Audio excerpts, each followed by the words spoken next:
Hello guys and girls, ladies and gentlemen's, ఇప్పుడు మీకు రష్యాలో మాల్స్లో ఫుడ్ కోర్ట్ ఎలా ఉంటుందో చూపిస్తాను. పదండి, నాతో వచ్చేయండి. కమాన్ చలో. సో రష్యా కంట్రీలో కేఎఫ్సీగా పిలరండి, రాస్టిక్స్ అని పిలుస్తారు. ప్రొడక్ట్ అయితే కేఎఫ్సీదే, రాస్టిక్స్ అని పిలుస్తారు. ఇది మీరు తెలుసుకోవాలి.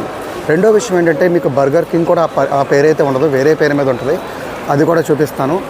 మనం ఇప్పుడు చూస్తున్నాం మాస్కోలో ఫుడ్ కోర్ట్స్ ఇలా ఉంటాయన్నమాట.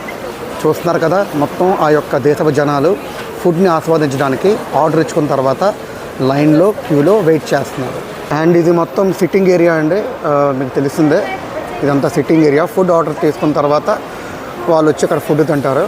సో ఇదంతా వాళ్ళ లాంగ్వేజ్ అండి, ఇదంతా వాళ్ళ లాంగ్వేజ్ పోబో అంట. సో ఇది ఒక type of Russian restaurant. So ఇదైతే లెబనాన్ రెస్టారెంట్. అండ్ దిస్ ఈ సిఐఓ పిజ్జా అని, ఇది ఒక పోర్చుగల్ టైప్ ఆఫ్ పిజ్జా అండి. ఇది one type of burger shop. So ఇలా ఉంటుందండి మాస్కోది ఫుడ్ కోర్ట్, ఫుడ్ మాల్ ఇలా ఉంటుందన్నమాట.